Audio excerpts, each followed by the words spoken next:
Dit plein in Tilburg is eeuwen oud. Sommige bronnen beweren dat het zelfs is ontstaan in de Romeinse tijd.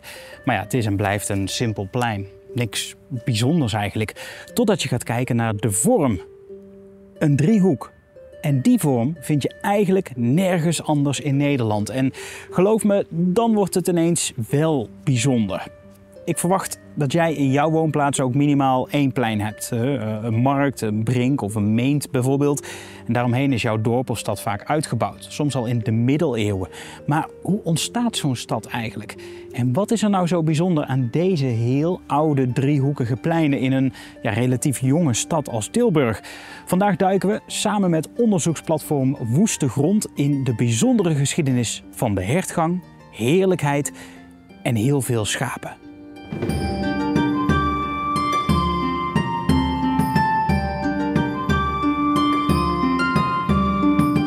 Wij zijn op een bijzondere plek in het noordwesten van Tilburg, op het Hasseltplein.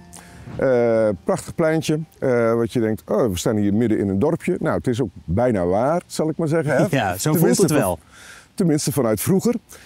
Dit is wat we noemen een hertgang. Dat zijn pleintjes, ja, die komen uit al ontstaan in de middeleeuwen als agrarische bebouwingsclusters. Nou, dat is langzamerhand veranderd. We zitten nu lang niet meer in de middeleeuwen en we zitten nu eigenlijk midden in een stukje Tilburgse stad. Nieuwe stad, maar nog met een oude ziel. Maar er staat hier wel een kapelletje. De boerderijen uit de middeleeuwen die zijn er niet meer. Gewoon een woonbebouwing eromheen. En eigenlijk een hele mooie, groene, verstilde plek. Ja.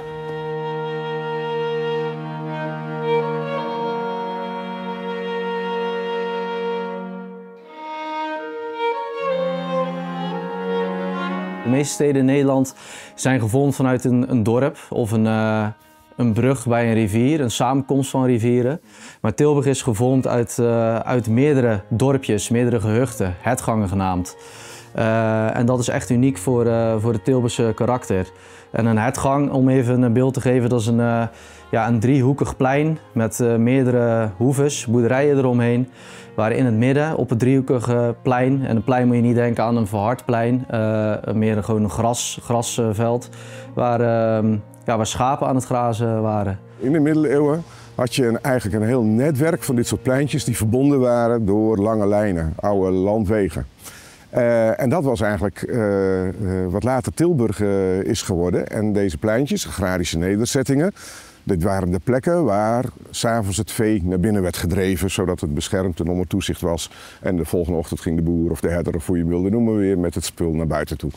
Ja. Maar dus dit waren een soort van nederzettingen, clusters van bebouwing. En Tilburg had er een stuk of 9 of 11 van verspreid. En het grappige is, in de huidige plattegrond van de stad kun je ze nog zien. Alleen, ja, er is wel veel veranderd in die stad natuurlijk. Dus die oude landweggetjes, dat zijn linten geworden met bebouwing eromheen. Dit is een hele andere plek dan een Wilhelminapark of een Korvelsplein of de Schans in Tilburg-Noord. Soms moet je je best doen om het nog te herkennen, omdat de moderne stad er overheen is gegaan. Met infrastructuur, kanaal, spoor, wegen, maar ook met woningbouw.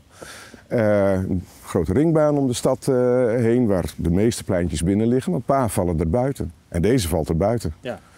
Ja, deze is een beetje geamputeerd uit dat oude weefsel. Ja, maar herkenbaar nog steeds in de stad na al die decennia van stedelijke ontwikkelingen. En dat is wel bijzonder.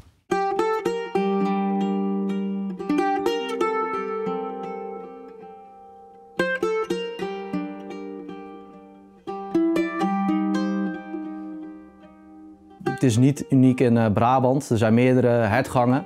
Het is wel uniek dat er een stad als Tilburg, zo groot als Tilburg is, eruit ontstaan is. En dat heeft allemaal te maken natuurlijk later met de industrialisatie, met de vorming van een moderniserende stad. Ja. Maar het karakter van de hertgangen, dat je het nog steeds terugziet zo in het stadsbeeld van Tilburg, dat is wel uniek, ja. Oké. Ja. En dat kun je laten zien? Dat kan ik zeker laten zien, ja. Je hebt wat dingetjes klaargelegd hier. Ja. Leg uit, wat zien we? We zien hier, dit zijn overigens geen originele kaarten. Dit zijn reproducties, of kopieën. De eerste kaart die ik hier heb liggen is een kaart uit 1760, de kaart van Zijne. Opgesteld voor de heer van Tilburg. Tilburg was toen een heerlijkheid. De heerlijkheid van Tilburg en Goorlen. Een heerlijkheid? Een heerlijkheid, ja. Wat is dat? Ja, dat was een bestuurseenheid in het Ancien regime. Hoe moet ik dat kort uitleggen? Het klinkt een heerlijkheid. Het klinkt zo... Het klinkt mooier dan het is. Maar Tilburg was een vrij arme heerlijkheid. Het komt erop neer dat hier een heer aan het hoofd stond. Toen de tijd volgens mij zelfs een Duitse heer. Die woonde op zijn kasteel. En die had schepenen onder zich. Schepenen en vorsters die het dagelijkse bestuur uitvoerden. Okay. En ja, hij genoot van de lusten die zijn heerlijkheid opbrachten, zeg maar. En het grondgebied van de toenmalige heerlijkheid... van de toenmalige heerlijkheden zijn eigenlijk de huidige gemeentes, zeg maar. Als je kijkt naar de situatie bij deze kaart, zie je eigenlijk hoe de situatie was in de middeleeuwen, met hoe de hertgangen zich verhielden tot het landschap. Je ziet overal driehoekjes. Dus bijvoorbeeld hier de Korvel, dat is een mooi voorbeeld. Ja. Oerle, de Heuvel, de Veldhoven. Nou, het zijn allemaal plaatsnamen, toponiemen zoals we dat noemen, die we nu nog steeds in het huidige stadscentrum tegenkomen. Ja. Maar die ook nu nog steeds de huidige driehoeksvorm hebben van een hertgang. We denken dat het zo is gebeurd. Het was eigenlijk een kruising van een weg. En men dacht gewoon, nou ja, ik wil deze kant op, dus ik snij af. En zodoende ontstond er een driehoekje.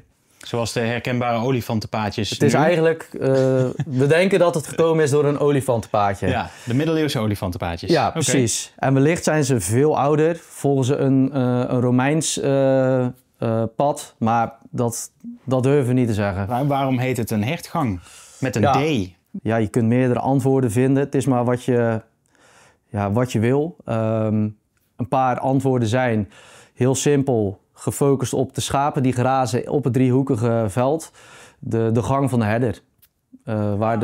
Waar de herder zijn schapen naartoe liet gaan. Dat slaat ook op het Latijnse woord voor pastoria. Pastorie, herder. Maar daarnaast kan het ook slaan op de huizen die stonden rondom dit driehoekige plein. Haarden, genaamd in middeleeuwse Nederlands. En de gang van de belastingophaler na deze gehuchten van Haarden toe. Dus de Haardengang. Zo, dat kan ook ver gezocht zo.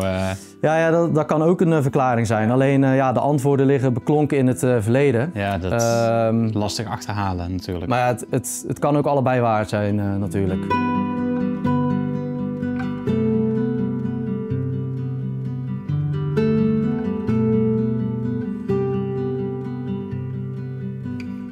Dit is de kaart van Hutten. Dit is Tilburg flink wat later. We zitten alweer diep in de 19e eeuw.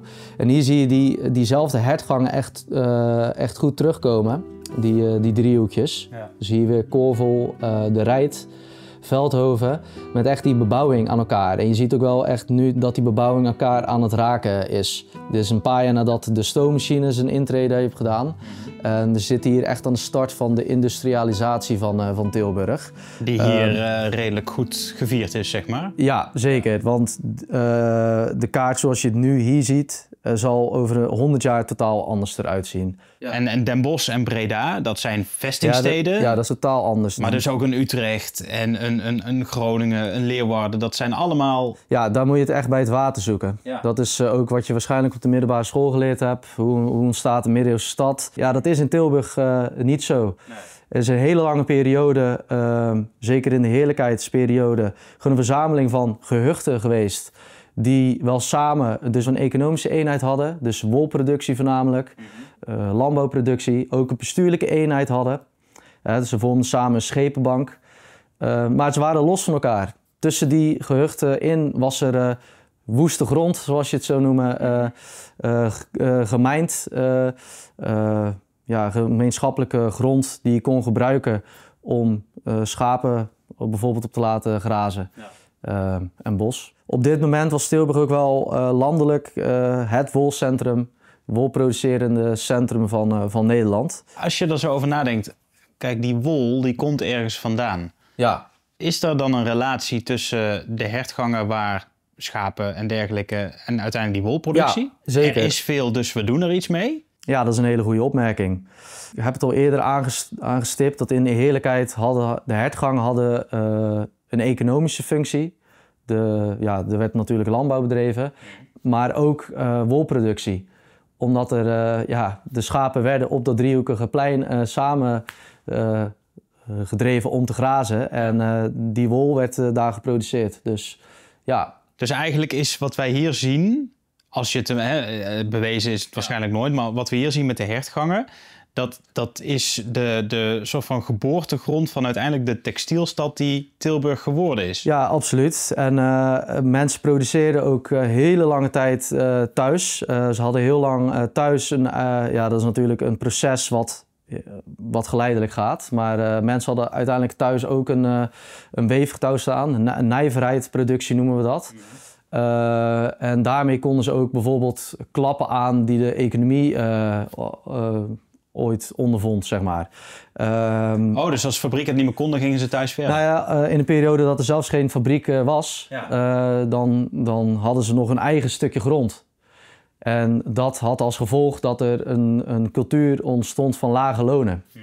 Dat was aantrekkelijk voor fabricateurs uit Holland. Ja. Die dit wel een gunstig economisch klimaat vonden, zeg maar. En dat zorgde ervoor dat de Leidse textielindustrie, die eerst echt leidend was in Nederland, uiteindelijk naar Tilburg is gekomen. Want bijna alle vooraanstaande fabrikanten die Tilburg op de kaart gezet hebben, die kwamen uit Leiden. Ja. Dat waren Hollanders.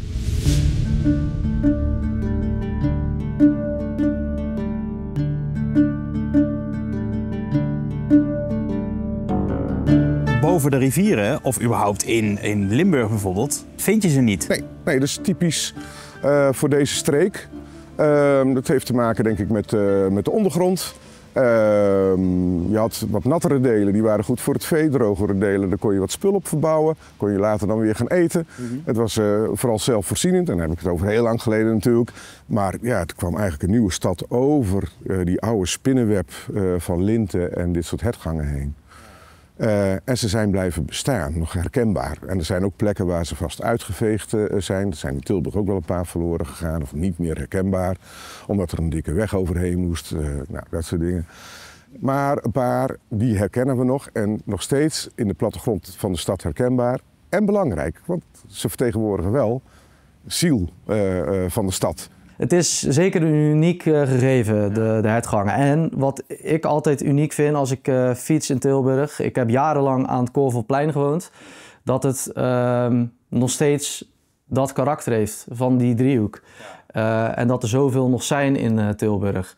En dat in een stad, industriestad als Tilburg, die toch niet bekend staat om zijn monumentale waarde, zeg maar. Je denkt al snel in Brabant, in ieder geval Breda, Den Bosch, Bergen op Zoom. Ja. Dat zijn de steden die echt van oudsher ook heel oud eruit zien. Ja. Tilburg industriestad, 20e eeuw, 19e eeuw misschien, maar het gaat dus echt heel ver terug. Je moet eventjes je best doen, maar dan vind je ook heel veel historie. Ja. Mooie stad? Zeker. Een van de mooiste steden van Nederland, ja. Kijk. En dit is precies waarom deze video's zo leuk zijn. Je wordt door iemand gewezen op een feitje dat in het begin totaal niet interessant lijkt. De vorm van een plein.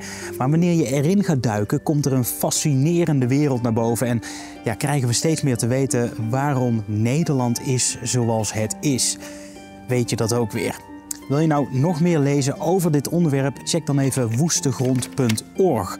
Daar staat een artikel met nog veel meer informatie.